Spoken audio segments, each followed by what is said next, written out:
Stranger ಥಿಂಗ್ಸ್ನ ಅಂತಿಮ ಅಧ್ಯಾಯ ಶುರುವಾಗಿದೆ.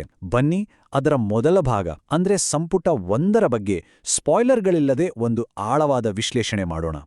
ಯಾಕಂದ್ರೆ ಈ ಸೀಸನ್ ಇದೆಯಲ್ಲ, ಇದು ಭಾವನೆ, ಭಯ ಮತ್ತು ಪಾತ್ರಗಳ ಪಯಣವನ್ನ ಹಿಂದೆಂದೂ ಕಂಡಿರದ ಮಟ್ಟಕ್ಕೆ ಕೊಂಡೊಯ್ದಿದೆ. ಮೊದಲಿಗೆ ಈ ಒಂದು ಮಾತನ್ನೇ ನೋಡಿ, ವಾಹ್ ಅಂತ ಅನ್ಸುತ್ತೆ ಅಲ್ವಾ. ಇದು ಸುಮ್ಮನೆ ಹೇಳಿದ ಮಾತಲ್ಲ.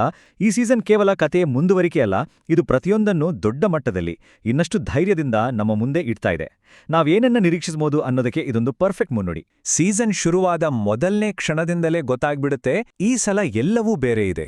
ಒಂದ್ ರೀತಿಯ ಕರಾಳ, ಭಾರವಾದ ವಾತಾವರಣ ನಮ್ಮನ್ನ ಹಿಡಿದು ಕೂರಿಸುತ್ತೆ. ಇಲ್ಲಿ ತಮಾಷೆಗಾಗ್ಲಿ ನಿರಾಳತೆಗಾಗ್ಲಿ ಜಾಗವೇ ಇಲ್ಲ ಅನ್ನೋ ಹಾಗೆ, ಎಲ್ಲವೂ ಅಂತಿಮ ಯುದ್ಧದ ಕಡೆಗೆ ನಮ್ಮನ್ನ ತಳ್ಳುತ್ತಿರೋ ಹಾಗೆ ಭಾಸವಾಗುತ್ತೆ.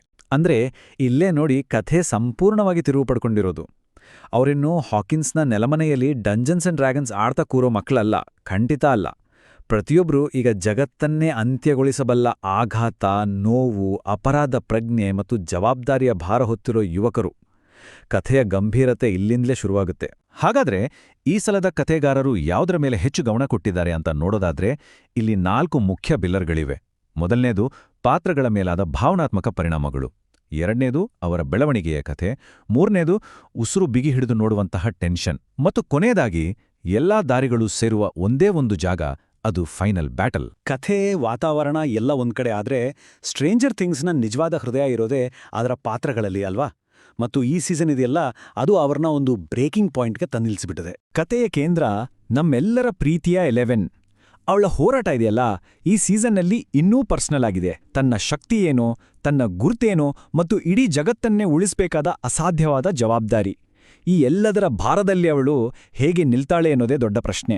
ಎಷ್ಟೇ ದೊಡ್ಡ ರಾಕ್ಷಸರು ಬರ್ಲಿ, ಜಗತ್ತು ಎಷ್ಟೇ ತಲೆ ಕೆಳಗಾಗ್ಲಿ, ಈ ಸೀರೀಸ್ನ ಆತ್ಮ ಇರೋದು ಮೈಕ್, ವೆಲ್, ಲೂಕಾಸ್ ಮತ್ತು ಡಸ್ಟಿನ್ ಅವರ ಸ್ನೇಹದಲ್ಲೇ.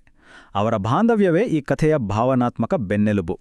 ಆದರೆ ಈ ಸೀಸನ್ ಅವರ ಸ್ನೇಹಕ್ಕೂ ದೊಡ್ಡ ಸವಾಲುಗಳನ್ನ ಒಡ್ಡುತ್ತೆ. ಈ ಕರಾಳತೆಯ ಮಧ್ಯೆ ಒಂದು ಸ್ವಲ್ಪ ನಿರಾಳತೆ, ಒಂದು ಬೆಚ್ಚಗಿನ ಅನುಭವ ಕೊಡೋದೇ ಹಾಪರ್ ಮತ್ತು ಜಾಯ್ಸ್ ಅವರ ಕತೆ. ಅವರ ಪಯಣದಲ್ಲಿ ಆಕ್ಷನ್ ಇದೆ, ಟೆನ್ಷನ್ ಇದೆ, ಆದರೆ ಎಲ್ಲಕ್ಕಿಂತ ಹೆಚ್ಚಾಗಿ ಒಂದು ಆತ್ಮೀಯತೆ ಇದೆ. ಅದು ನಮಗೆಲ್ಲರಿಗೂ ಬೇಕಾದ ಒಂದು ಸಣ್ಣ ನಿಟ್ಟುಸಿರು ಬಿಡೋ ಅವಕಾಶ ಕೊಡುತ್ತೆ. ಆದರೆ ಈ ಸಂಪುಟದ ರಿಯಲ್ ಸ್ಟಾರ್ ಯಾರು ಅಂತ ಯಾರಾದ್ರೂ ಕೇಳಿದ್ರೆ ಅದು ಖಂಡಿತವಾಗಿಯೂ ಮ್ಯಾಕ್ಸ್. ಅವಳ ಪಾತ್ರದ ಭಾವನಾತ್ಮಕ ಆಳ ಅದ್ಭುತ. ಅವಳ ಪಯಣ ಈ ಸೀಸನ್ನ ಅತ್ಯಂತ ಶಕ್ತಿಶಾಲಿ ಮತ್ತು ನೆನಪಿನಲ್ಲಿ ಉಳಿಯುವ ಕ್ಷಣಗಳನ್ನು ಕೊಟ್ಟಿದೆ. ಸರಿ, ಪಾತ್ರಗಳ ಕಥೆಯಾಯಿತು. ಈಗ ಈ ಜಗತ್ತನ್ನ ನಮ್ಮ ಕಣ್ಣು ಮುಂದೆ ಇಷ್ಟು ಅದ್ಭುತವಾಗಿ ಕಟ್ಟಿಕೊಟ್ಟ ತಂತ್ರಜ್ಞರ ಬಗ್ಗೆ ಮಾತಾಡಲೇಬೇಕು. ಯಾಕಂದ್ರೆ ಡಫರ್ ಸಹೋದರರು ಇದನ್ನೊಂದು ಟಿವಿ ಸೀರೀಸ್ ಥರ ಮಾಡೇ ಇಲ್ಲ. ಬದಲಿಗೆ ಇದೊಂದು ದೊಡ್ಡ ಸಿನಿಮಾ ನೋಡದ ಅನುಭವ ಕೊಡುತ್ತೆ. ಚಲನಚಿತ್ರಣ ಅಂದ್ರೆ ಸಿನಿಮ್ಯಾಟೋಗ್ರಫಿ, ಓಹೋ, ಪ್ರತಿಯೊಂದು ಫ್ರೇಮ್ ಕೂಡ ಒಂದು ಪೋಸ್ಟರ್ನ ಹಾಗೆ ಇದೆ. ಅಷ್ಟು ಡಾರ್ಕ್, ಅಷ್ಟೇ ಸುಂದರ.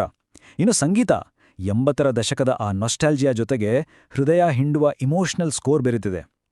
ಆಕ್ಷನ್ ದೃಶ್ಯಗಳು ಮತ್ತು ಜೀವಿಗಳ ವಿನ್ಯಾಸವಂತೂ ಹಿಂದೆಂದಿಗಿಂತಲೂ ದೊಡ್ಡದು, ಭಯಾನಕ ಮತ್ತು ವಿಜುವಲ್ ಆಗಿ ಬರಗೊಳಿಸುವಂತಿದೆ. ಸೊ ಈ ಎಲ್ಲ ಅಂಶಗಳು ಒಟ್ಟಿಗೆ ಸೇರಿದಾಗ ನಮಗೆ ಸಿಗೋದು ಕೇವಲ ಒಂದು ಸೀಸನ್ ಅಲ್ಲ, ಬದಲಿಗೆ ಒಂದು ಪ್ರೌಢ, ಭಯಾನಕ ಮತ್ತು ನಮ್ಮನ್ನ ಭಾವನಾತ್ಮಕವಾಗಿ ಹಿಡಿದಿಡುವಂಥ ಒಂದು ಅನುಭವ.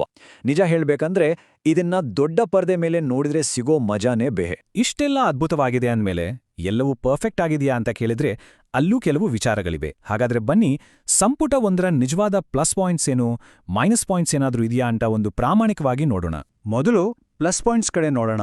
ಭಾವನಾತ್ಮಕವಾಗಿ ಕಥೆ ತುಂಬಾನೇ ಸ್ಟ್ರಾಂಗ್ ಆಗಿದೆ.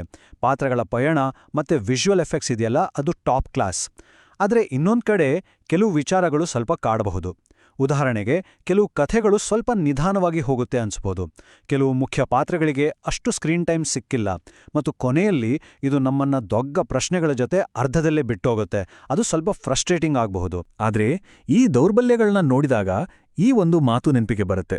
ಅಂತಿಮ ಸೀಸನ್ ಏನು ಮಾಡಬೇಕೋ ಸಂಪುಟ 1 ಅದನ್ನೇ ಮಾಡ್ತಾ ಇದೆ. ದೊಡ್ಡ ಬಿರುಗಾಳಿ ಬರೋದಕ್ಕಿಂತ ಮುಂಚೆ ಪಾತ್ರಗಳನ್ನ ಅವರ ಬ್ರೇಕಿಂಗ್ ಪಾಯಿಂಟ್ಗೆ ತಂದು ನಿಲ್ಲಿಸಿದೆ. ಹಾಗಾಗಿ ಈ ನಿಧಾನಗತಿ ಮತ್ತು ಪ್ರಶ್ನೆಗಳೆಲ್ಲವೂ ಬೇಕಂತಲೇ ಇಟ್ಟಿರೋ ಒಂದು ಬಿಲ್ಡಪ್. ಸರಿ, ಹಾಗಾದ್ರೆ ಫೈನಲ್ ವರ್ಡಿಕ್ಟ್ ಏನು? ಇಷ್ಟೆಲ್ಲ ನೋಡಿದ ಮೇಲೆ ಸ್ಟ್ರೇಂಜರ್ ಥಿಂಗ್ಸ್ನ ಈ ಮಹಾ ಅಂತ್ಯಕ್ಕೆ ಸಂಪುಟ 1 ನಿಜಕ್ಕೂ ಒಂದು ಒಳ್ಳೆಯ ಆರಂಭನಾ? ಇದಕ್ಕೆ ಉತ್ತರ ಒಂದೇ, ಖಂಡಿತವಾಗಿಯೂ ಹೌದು. ಇದೊಂದು ತುಂಬಾನೇ ಶಕ್ತಿಶಾಲಿ, ಭಾವನಾತ್ಮಕ ಮತ್ತು ಟೆನ್ಷನ್ನಿಂದ ತುಂಬಿರೋ ಒಂದು ಆರಂಭ. ಅಂತಿಮ ಅಧ್ಯಾಯಕ್ಕೆ ಇದಕ್ಕಿಂತ ಉತ್ತಮವಾದ ವೇದಿಕೆ ಬೇಕಿರ್ಲಿಲ್ಲ. ಅಂದಾಗೆ ಎಲ್ಲವೂ ಕರಾಳವಾಗಿದೆ, ಡಾರ್ಕ್ ಆಗಿದೆ ಅಂತ ಚಿಂತೆ ಮಾಡಬೇಡಿ. ಯಾಕೆಂದ್ರೆ ನಾವು ಸ್ಟ್ರೇಂಜರ್ ಥಿಂಗ್ಸ್ ಅನ್ನು ಯಾಕೆ ಇಷ್ಟಪಡ್ತೀವೋ ಆ ಎಲ್ಲ ಅಂಶಗಳು ಇಲ್ಲೇ ಇವೆ. ಆ ಚಿರಸ್ಥಾಯಿ ಸ್ನೇಹ, ಬೆನ್ನುಹುರಿ ನಡುಗಿಸೋ ಹಾರರ್, 80ರ ದಶಕದ ನಾಸ್ಟಾಲ್ಜಿಯಾ ಮತ್ತು ಕುತೂಹಲಕಾರಿ ರಹಸ್ಯ ಎಲ್ಲವೂ ಇದೆ. ಒಟ್ಟಿನಲ್ಲಿ ಹೇಳೋದಾದ್ರೆ ಸಂಪುಟ ಒಂದು ಗ್ರ್ಯಾಂಡ್ ಫಿನಾಲೆಗೆ ವೇದಿಕೆಯನ್ನಂತೂ ಸಿದ್ಧಪಡಿಸಿದೆ. ಪಾತ್ರಗಳು ತಮ್ಮ ಕೊನೆಯ ಹಂತದಲ್ಲಿವೆ, ಜಗತ್ತು ವಿನಾಶದ ಅಂಚಿನಲ್ಲಿದೆ. ಆದರೆ ಅಸಲಿ ಪ್ರಶ್ನೆ ಇರೋದು ಇಲ್ಲಿ. ಸಂಪುಟ 2 ಈ ಎಲ್ಲ ನಿರೀಕ್ಷೆಗಳ ಭಾರವನ್ನು ಹೊತ್ತು ನಮ್ಗೆಲ್ರಿಗೂ ಒಂದು ಸಮಾಧಾನ ಕೊಡುವ ಅಂತ್ಯವನ್ನು ನೀಡುತ್ತಾ ಕಾದು ನೋಡಬೇಕು.